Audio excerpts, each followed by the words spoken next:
My 38 female sister, 34 female, made up a dead brother to her spouse, 35 male, and in laws, 60s male and female. I accidentally outed the lie. But why am I the bad guy here? Trigger warnings, fabricated statements, possible mental health struggles, death of a loved one, grief, depression, and domestic assault. Usually a lurker, but something happened tonight that has me incredibly confused. Apologies in advance for the length. Backstory, I'm the eldest of 4 sisters. We're stair-stepped, 2 years apart. I'm Meg, 38. Joe is 36, Beth is 34, and Amy is 32. Our parents used to joke about how they kept trying for a boy but finally gave up after girl number 4.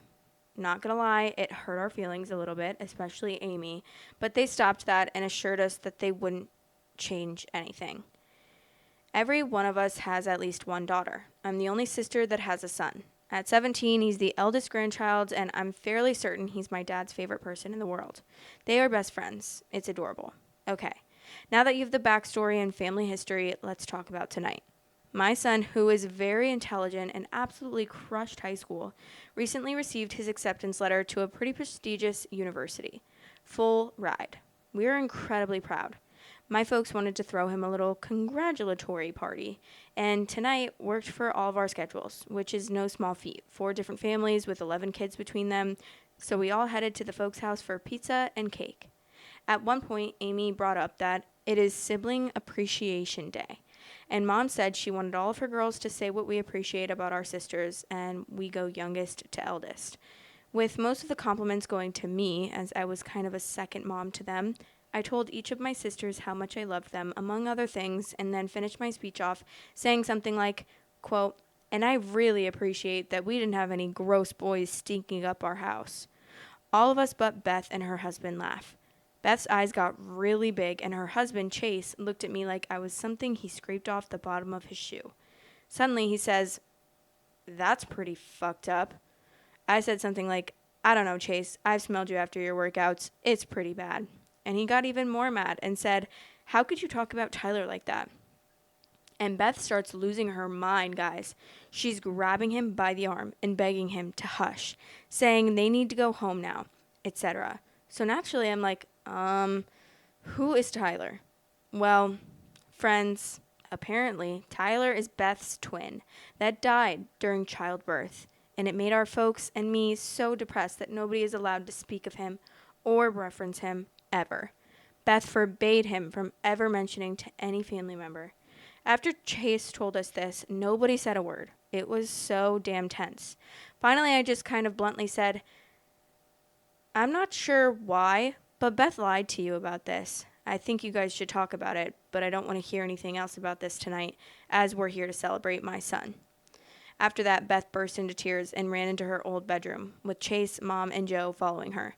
The party never fully recovered, and they took off pretty shortly after that. I stayed behind to help clean, and so my dad and son could hang out some more. While I'm doing the dishes, my mom scolded me pretty harshly about calling Beth a liar. "If the baby shoe fits, mother." My dad said I wasn't wrong, but I embarrassed Beth. What the hell was I supposed to do? I was getting chastised over a lie? Absolutely not. Beth also texted me that I effed her over, and a text from Chase's phone told me I was the actual liar sister, and everyone knows that. Amy's on my side, but she and Beth always butt heads. Joe claims she's neutral, but she also told me I didn't have to call her out like that. What the hell else was I supposed to do? Just take the lashing? And why is everyone acting like me calling out what I consider to be a pretty heavy lie is worse than the lie itself? How do we resolve this situation? I love my sisters so damn much. They're my best friends. But this is so weird and so wrong to put on me. I'm not really sure why everyone is sticking up for this other sister. She must be like the favorite sister or something, because that's insane. I'm not beating around the bush about that. I'm not beating around the bush that you lied and made up some dead brother. What's the point of that? Why did she do that, first of all? Like, I kind of want to know the backstory behind that. And second of all, yeah, I get why he would think that that's fucked up. Imagine that actually were the case. Like, they actually did have a brother that died, and she was like, "I'm so glad we didn't have any stinky boys running around." I would be like, so did you, like, kill him? But yeah, I don't understand why everyone's pissed at you. And the fact that they're not pissed at the sister is wild to me. Okay, the next day there's an update. Okay, I think we have some answers about the events that occurred last night. I do want to tell everyone who took time to give advice or kind words, thank you. I just want to answer some frequently asked questions in the comments real quick.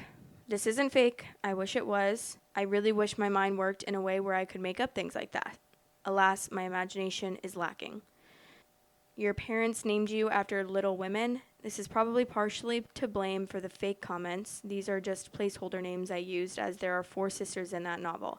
My parents are hippies and gave us some pretty noticeable names. If I used our real ones on the off chance any of our friends read this, they'd know immediately that this was our family.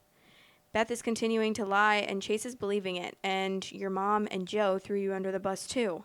My response to that is, Chase, I think he knew I was being truthful. Also, I said the text came from his phone. I was actually thinking Beth sent it, as that's not Chase's vibe. About Mom and Joe, they didn't throw me under the bus, but I'll go into more detail soon. Is it possible my mom had twins and I just forgot or didn't know about the death? Absolutely not. I was at all of my sister's births. I don't remember Joe's, but I do remember Beth and Amy's, and there were no multiples, no deaths, no funerals, no depression. The birth certificate will prove it. It sure would. Yes, but I'm not about to try to strong-arm my sister into showing her husband her birth certificate. Your sister is mentally ill, also the golden child, and you're the scapegoat. I'm not about to say my sister is sick, but I do think that she has some issues, as we all do. There's no golden child and scapegoat in this family. My parents were and are really good about treating all of us fairly and equally. You could have / should have been more tactful, pulled her aside, not called her a liar. Had I known that Tyler was my dead brother, I never would have asked who he was. Chase and I tease each other a lot, and I honestly thought that he was about to come out with some kind of funny joke. A la, these nuts. And also, my lack of tact, I don't know. I think it's pretty lacking in tact to make up a whole dead sibling. And really, facts are facts. She lied, and that's that. The night was about my son, so I squashed the issue and chose to move forward, hoping to end the conversation with as little drama as possible. So now to the update. After a night of barely sleeping and my blood pressure dangerously high, I called my mom this morning fully ready to let out an emotionally charged tirade about how I feel they unfairly threw me under the bus and took Beth's side when she objectively did the worst thing. My mom answered the phone apologizing and asked me to just listen. When she and Joe followed Beth and Chase to Beth's room, Mom did tell Chase that Tyler was not real. And this is an issue between her and Chase, and they should probably leave because she didn't want the evening to be ruined. She did get on to me, but it was mostly out of sympathy and empathy for Beth, and she recognized it wasn't okay. She apologized for that. She spoke with Chase this morning, and Beth, who is the one who sent me the text from Chase's phone, finally came clean early this morning after hours of denying the lie. Something I didn't mention, as I didn't feel it was pertinent to the story, is Beth's eldest daughter, Madison, isn't Chase's biological daughter. He's been around since Madison was 2.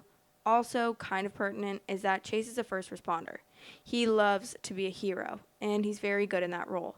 He met Beth doing victims advocacy, and as such, I believe they both view him as saving Beth. This has long been speculated, but it's not exactly our place to say anything. And we all love Chase. He is an amazing person. And Beth is no dummy. She picked up on Chase's hero complex immediately. It appears that in an effort to make herself look more sympathetic, vulnerable, or broken, I don't know, she lied about having a twin brother that died in childbirth. I guess being in an abusive relationship and having a small child just wasn't enough. She did not have to do that. They've been together 10 years now, and not once did she come clean. To me, that proves a clear pattern of deceit and manipulation. However, I'm not going to speculate on her mental health problems or reasonings for not coming clean. That is for her and her husband to deal with.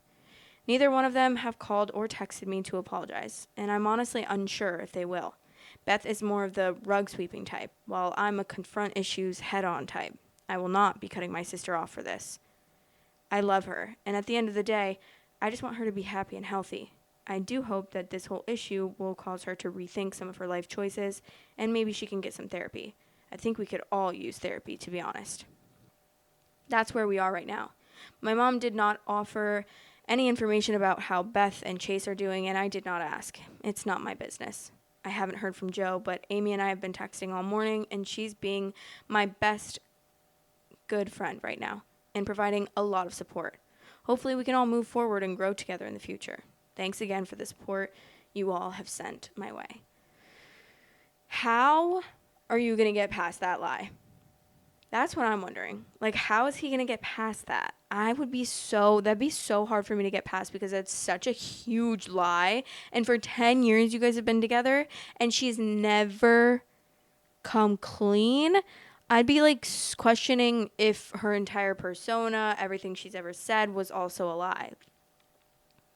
I genuinely don't understand. And the fact that like she hasn't come to her sister and talked to her about it and been like, hey, so sorry about this. This is crazy. I just don't. I can't. There's a new update and it's 5 months later, September 21st. Trigger warning, death of a loved one, grief, depression, divorce. Oh, I'm kind of sad. I'm scared.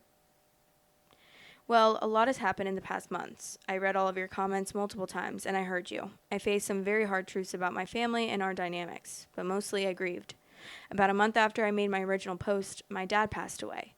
It was very unexpected. Massive stroke. The worst part was my mom was out of town, so my dad died alone.